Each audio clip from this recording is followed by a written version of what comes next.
سنو، صبر کرنے والوں کو اللہ بہت خاص رکھتا ہے۔ صبر کر لو یہ سوچ کر کہ جو ہو رہا ہے اسی میں اللہ کی مصلحت اور تمہاری بہتری ہے۔ وہ جو ماں سے بھی زیادہ محبت کرتا ہے، اس نے آزمائش میں ڈالتے وقت کچھ تو سوچا ہوگا۔ کیوں نہیں کرتے یقین کہ وہ بہتر لے کر بہترین سے نوازے گا۔ تمہارے صبر کے بدلے اللہ تمہیں تمہاری چاہت سے بڑھ کر عطا کرے گا۔ ان آزمائشوں کے بعد تمہاری دعاؤں کا پورا ہونا ہے۔ پھر کیوں مشکل لگتا ہے اس کے فیصلوں کو تسلیم کرنا؟ جو اللہ تمہارے لیے چاہتا ہے، کیا تم اس سے بہتر اپنے لیے چاہ سکتے ہو؟ تمہیں کیا لگتا ہے جو تمہاری شرع سے بھی زیادہ قریب ہے وہ تمہاری پکار کو نہیں سنتا؟ تمہیں کیا لگتا ہے جو بن مانگے تمہاری جھولیاں بھر دیتا ہے، تمہاری مانگنے پر تمہیں مایوس کرے گا؟ تمہیں کیا لگتا ہے وہ جو شدت سے تمہاری توبہ کا انتظار کرتا ہے، تو کیا شک ہے کہ وہ تمہارے توبہ قبول نہیں کرے گا؟ وہ جو تمہیں بلا تفریق اتنا چاہتا ہے، تمہیں مشکل حالات میں اکیلا چھوڑ دے گا؟ تمہیں کیا لگتا ہے وہ جو کسی ایک چھوٹے سے نیک عمل پر بخش دیتا ہے، وہ تمہاری چھوٹی سی نیکی پر بخشش نہیں کرے گا؟ تمہیں کیا لگتا ہے وہ جو عالی اور سب سے بہترین مصور ہے، کیا اس نے تمہاری صورت خوبصورت اور محبت سے نہیں بنائی؟ تمہیں کیا لگتا ہے وہ جو الصبور ہے، کیا تمہارے صبر کرنے پر اجر عظیم عطا نہیں کرے گا؟ تمہیں کیا لگتا ہے وہ جو النور ہے، وہ تمہاری زندگی میں روشنی نہیں بھرے گا؟ اپنے رب کی ذات پر بھروسہ رکھو، وہ اپنے بندوں سے بہت محبت کرتا ہے۔ کبھی بھی اس سے مایوس مت ہونا، وہ تو 70 ماؤں سے بھی زیادہ محبت کرنے والا ہے۔ وہ اپنے بندوں کو تکلیف میں نہیں دیکھ سکتا۔ وہ جلد ہی تمہاری مشکلات ختم کر کے تمہیں اپنے کرم سے نوازے گا، بس یقین رکھو۔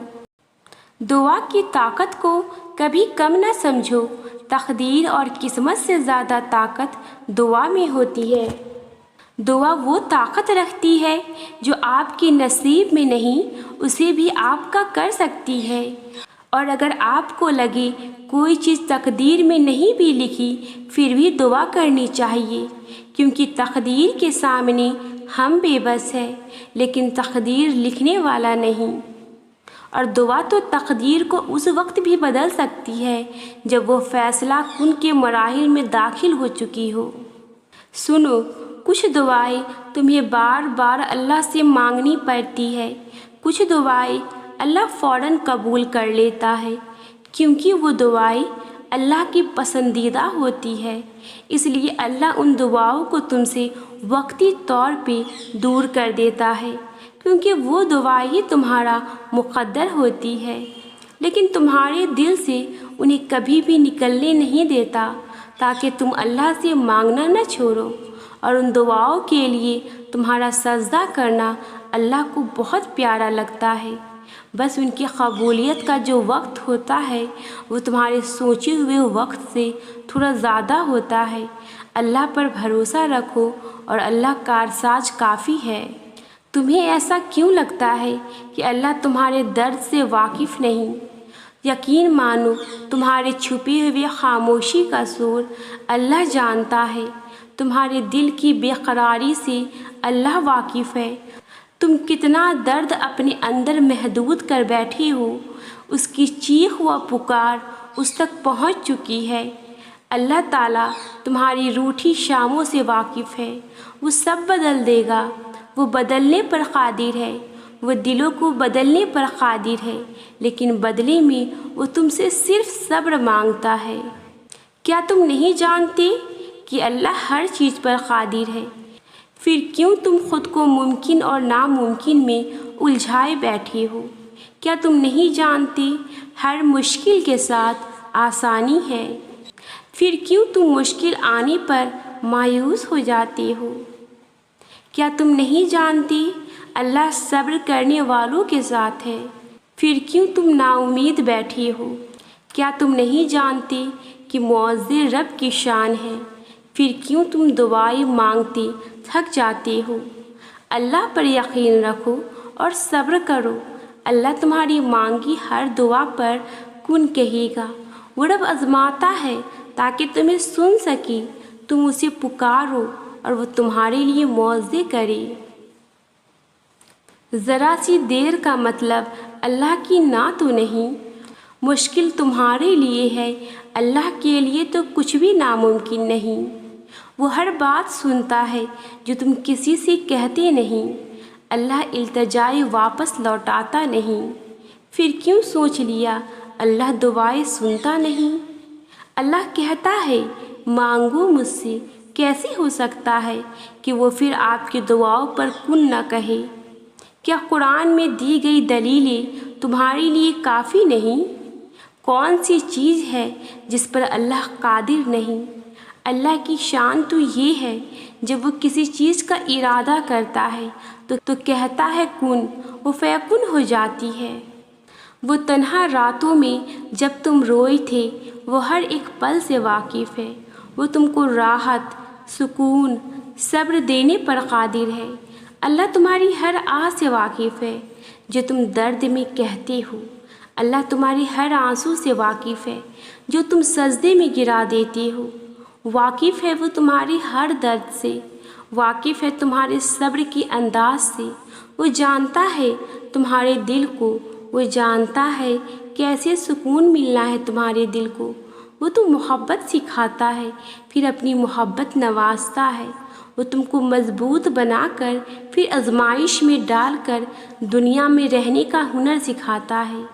وہ تمہارے ان آنسو کو جو تم تکلیف میں بہا رہی ہو، وہ ان کو الحمدللہ کے آنسو بدل دینے پر قادر ہے۔ وہ واقف ہے تمہارے ہر سکون کے پہلو سے، تبھی تو وہ تمہیں اس سے آزماتا ہے اور پھر تمہاری درجات بلند کرتا ہے۔ گھبراؤ نہیں، یہ مشکل وقت عنقریب گزر جائے گا۔ تم یقین رکھو گے نا اللہ پر تو اللہ تمہارے لیے کافی ہو جائے گا۔ نظر انداز کر دو وہ سارے وسوسے جو تمہارے دل کو بے چین کرتے ہیں۔ تم مدد مانگو اللہ سے، پھر دیکھو کیسے تمہارے سب مشکلات کا حل نکل آئے گا۔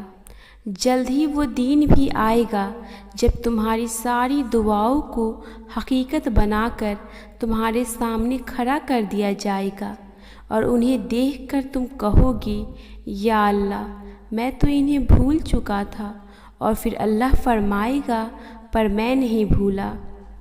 یہ جو دعا مانگتے ہوئے تمہاری آنکھوں میں آنسو آ جاتی ہیں، دیکھنا بہت جلد اللہ تمہیں تھام لے گا، تمہاری من چاہی چیز تمہیں عطا کر دے گا، اور پھر تمہاری زندگی خوشیوں سے بھر جائیں گی۔ سنو تمہیں سب مل جائے گا جو تم چاہتے ہو۔ تمہارا تہجد میں اللہ کے سامنے گڑگڑانا کبھی ضائع نہیں جائے گا۔ اللہ تو ہر دعا پوری کرتے ہیں، اور جو تہجد میں مانگی جائے اس دعا کا تو مقام ہی بہت ہے۔ مایوس نہ ہوا کرو، اللہ تمہیں بہت قریب سے دیکھ رہا ہے۔ وہ جانتا ہے کون سی اذیت تمہیں توڑ رہی ہے۔ یقین جانو یہ تمہیں جوڑا جا رہا ہے۔ اللہ تمہاری دعا، تمہاری چاہت جلد ہی تمہیں لوٹا دیں گی۔ وہ فرماتا ہے ماں اپنے بچے کی ایک سسکی بھی سہ نہیں پاتی، اور میں تو تم سے 70 ماؤں سے بڑھ کر پیار کرتا ہوں۔ وہ اگر درد ایسا دیتا ہے کہ ساری رات آنکھ نہ لگ سکی، تو وہ سویرا بھی ایسا دیتا ہے جو ان آنکھوں کو ٹھنڈا کر دے۔ اگر اس کا چھوڑ جانا تمہیں اللہ کے قریب کر گیا ہے تو جان لو کہ تمہارے اس دل کو توڑنے کا یہی مقصد تھا، جو انہوں نے پورا کر دیا ہے۔ تمہیں تو شکر گزار ہونا چاہیے، کیونکہ تم نے جو پا لیا ہے وہ اس سے بہت بہتر ہے جو تم نے کھو دیا ہے۔ جب آپ کچھ بھی نہ بدل سکے تو اپنی دعاؤں میں اضافہ کر دیں، کیونکہ اس ذات کے سوا کوئی آپ کو کچھ نہیں دے سکتا۔